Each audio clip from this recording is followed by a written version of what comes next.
makeovers. All next on Live.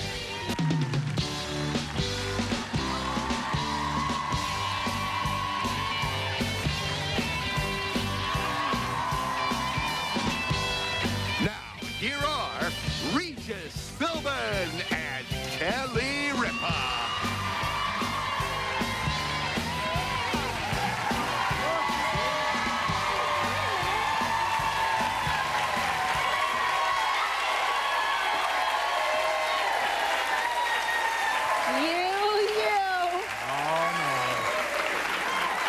Thank you very much. Hi, everybody. Tuesday, June 12th, 2007. Lovely day here in New York. Going to be about 82 degrees and sunny. What's all this behind me here? No, don't change the subject. Lovely day in here. Nice to see you. I missed you so much. Oh, we all missed you, my big...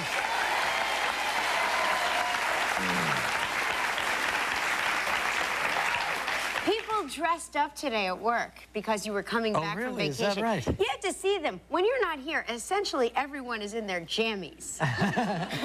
Everybody takes the week off, huh? Yeah, people got facials, they got their hair done. It's nice to be back. And the Sopranos thing still goes on. I mean, this is the second day after the show. This is the, what the Post is saying today. Yes. Sopranos snit hits the fans. As only the Post can define it. But you know, I mean, I've heard some wild arguments yesterday on the radio. You mean as to whether he's dead or whether he's alive? Well, whether they like the ending or not. Now, yesterday... Well, how did you feel about it? Well, I'm going to tell you about that in a minute, but I want to just set it up because Mike and the Mad Dog had a rant on television, on the radio yesterday, the famous sports radio team here in New York City. They had a rant that lasted about a half hour. And they were screaming, and you know how high the dog's voice gets when he gets upset. And they love the show, they love Jimmy Gandolfini, they love David Chase. They did not like the finale. Right. They thought that there was no closure. That Mike and the Mad Dog wanted closure, you know? Right. So now here, I evaluated it. And the first night that I saw it, I felt like they did too, like there was no closure, like they left us all hanging. But if you think about what David Chase did, I mean, he first of all knocked off the rival boss in New York. Right. That means usually some retaliation. Then he brought the whole family out of hiding into a very vulnerable open position in a restaurant. There they sat, and then in came a bunch of people. Shady-looking fellows. Two guys looked very shady. In fact, they looked like the guys who whacked Bobby Bacala. Remember them? Yep. One guy wearing a hat, the other guy not wearing a hat. Same situation in this thing. One guy took a booth seat, the other guy took a seat at the counter. They split up, in other words. They weren't together. And then he went. The one guy went to the bathroom, and if you recall from The Godfather, they keep the gun somewhere in the toilet. Yeah. Yeah, that's true, but he didn't have to. He could have walked in with the gun and then walked out with the gun. So what is it that the people want? Why are they so upset? Don't they want to see this family remain alive, healthy, and happy together? Or do they want the guy to come out of the bathroom and slaughter Tony in front of the family, or maybe kill the whole family? What do you want? Well, I think what he did was he left it the way he left it because each individual person can think up their own ending. Thinks up their own ending. There you go. But that's not what I pay for HBO for. I want them to think for me. I thought it was an ingenious. I know what you're saying. No, I thought it was an ingenious idea. They did it the way they always do it. They always leave you sort of. Absolutely. It was very provocative, and look, we're still talking about it. Oh, by the way, and so. Obviously, they did their jobs well. That's right. And the show was very compelling, and it was 10 years of being a compelling show. But in the end, ladies, if you will, I felt empty, like a cheap one-night stand. Yes, I did. Well, nobody... I said, they're never going to call us again, are they? Well, in other words, you wanted some carnage. You wanted some blood spilled. You wanted the kids to be killed. You wanted the wife to be killed. You know, honestly, I thought when I saw the diner and I saw Meadows with the parallel parking, I said, they're going to blow up the diner. here it comes. And when she ran in the door, I'm like, they're gonna blow it up. It's gonna be massive. It's gonna be a massive thing. And then my cable box went out. That's just a little added fillip there that you don't get on other shows. And then the credits rolled, and I'm, you know, quickly, I'm dialing. I'm like, wait a minute, I lost the last 2 seconds. What happened? You dared to call Time Warner? Well, no, I didn't call Time Warner. No, I know better than that. I called Mark. I called the next best thing. I called Mark. No, but really, I think the more I thought about it, the more I think he did the right ending. He left it up to the viewer to divine your own ending. Maybe the guy came out and killed Tony. Maybe he killed them all, okay? Any way you want to think about it, it's yours. It's your ending. I call it Cosa Nostris Interruptus. And I didn't like it one little bit. Well, most women don't. But anyway, that's the way it is. Yeah, it was some ending. And I saw Edie Falco last night. Oh, you did? Yeah. And what we talked about it, and she said, I stayed home and read a book. You know, she had seen the show already. Sure, right. But she liked the ending. She thought it ended just right. She's, you know, she's just an amazing actress, because when you think of people who are on, you know, you think of this woman as Carmela Soprano, and then if you ever meet her in real life, she's the farthest thing. She's the complete opposite of that. Really a terrific actress. But you know, a lot of times people don't want to see someone that they've been drawn close to over 8 years of filming The Sopranos. And Tony became, for all of his sins and faults and ugliness, he became a favorite with people. People actually got to love him. Yeah, and maybe a lot of that. And you know, all these people who were put down by this ending, I'm sure if they thought about it and watched him get whacked, they wouldn't like that either. I don't think people wanted to see him get whacked. Well, what do they want then? I don't know. Maybe It's either he's alive or he's dead. They wanted to see him at his daughter's wedding with a cat on his lap saying, "You come to me on the day of my daughter's wedding."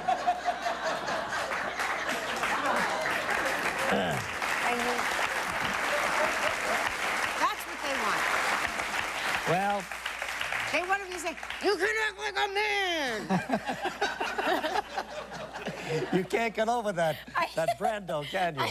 That's great. Great stuff. Anyway, I'm sure that's going to rage on and on, but really, does a TV show end with that kind of a bang around the country? Everybody's talking about it. Everybody's going to keep talking about it. So obviously, they tapped into something. Yeah. Obviously. Well, let's see. I went to see a movie last night called Evening, brand new movie. I've been watching the trailer for this. Have you? It's great, yeah. A tremendous lineup of actresses in the movie. Claire Danes, Toni Collette, Vanessa Redgrave, Natasha Richardson, Eileen Atkins, Meryl Streep, and Glenn Close. Oh my gosh, they covered all their bases. Yeah, and it's about an old lady who is dying on her deathbed, and yet her mind wanders back to her youth. And this one young fella that she met and kind of fell in love with, but never married. And so she's calling it a mistake, you see? Yes, yeah. right. Like years from now, I can see you're not always going to be young and beautiful, you know. Sitting here next to me. One day, you're going to be... Oh, listen to me. Old and wizened. I'm halfway there. Yeah. and Michael and Lola and Joaquin will come in and you'll say, "Hey, I made a mistake. Right. Yeah. I spent too much time with Regis. No. I could have been something. I could have been a contender. I could have had an Oscar. I sat there like a dope." Anyway. Never.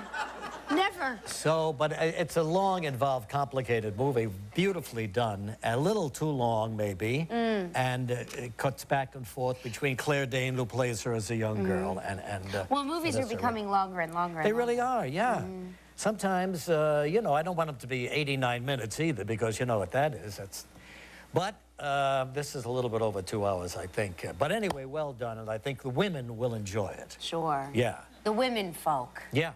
I leaned over to Joy and whispered in the last 10 minutes of it, "You owe me big time." Really? And so what does that mean in your house?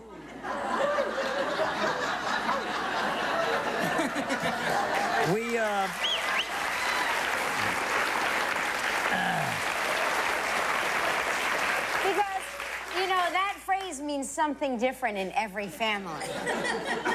So we went out to dinner after that, and she wanted to know what that meant. And what did it mean? Well, I told her, and we didn't finish dinner.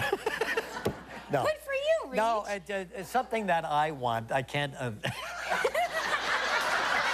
It's not what you think it is. Yes, it is. No, it isn't. Yes, it is. I can tell just by your giggle. No, And I can see that you're blushing. No, I don't want to. But anyway, I think you'll enjoy the movie, though. You especially. And take Lola. Take Lola. For you women, you both can cry together. Gentle Breeze was in town, you know. Oh, how's Gentle? Well, you know, I had to interrupt my vacation, drive back to town to pick her up, and we took her to Grey Gardens. Oh, terrific. Which I liked very, very much, which I thought was great that the two ladies in the show won their Tonys. Isn't that great? Yeah. Christine Ebersole and Mary Louise Wilson. They're just fabulous. They were here while you were away. Oh, yeah, you know, had... what a treat. What a treat just to see them up close and in person, and you know, literally here, you know, you're so close to the action, you can reach right out and touch them. Sure. You know, you don't know, like, talent. You see film actors and television actors and everybody. I mean, they're all talented, but when you see that kind of talent, a Broadway star, it's just takes your breath away. Yeah, really. it's a level up.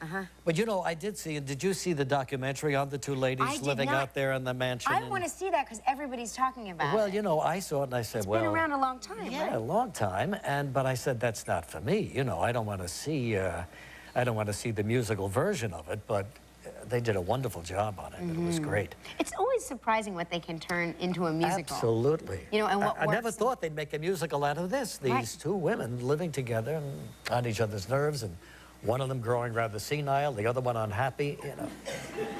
I mean, it's like all over the rest of our houses, you know what I mean? I remember going to see Titanic the musical. Do you remember that? When Titanic was a musical? Yes, I do. I was pregnant. Yes, I do remember that. And I remember thinking, Titanic? The musical?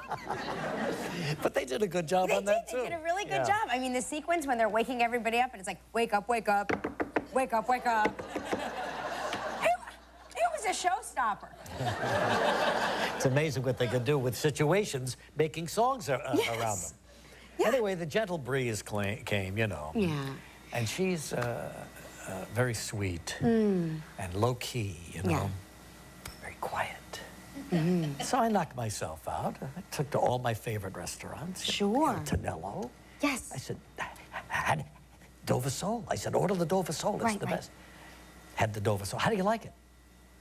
It's good. Went to Valbella. Valbella. Yeah. Seafood salad. Oh, of course. How is it? How is it? It's nice.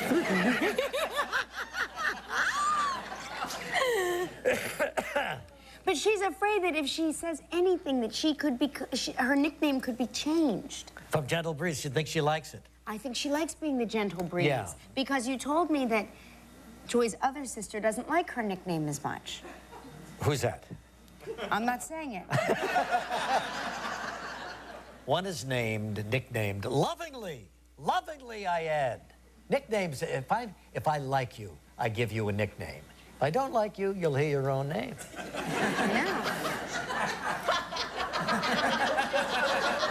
Gentle Breeze is one, and The Winds of War is the other. And I think that, you know, there's a beautiful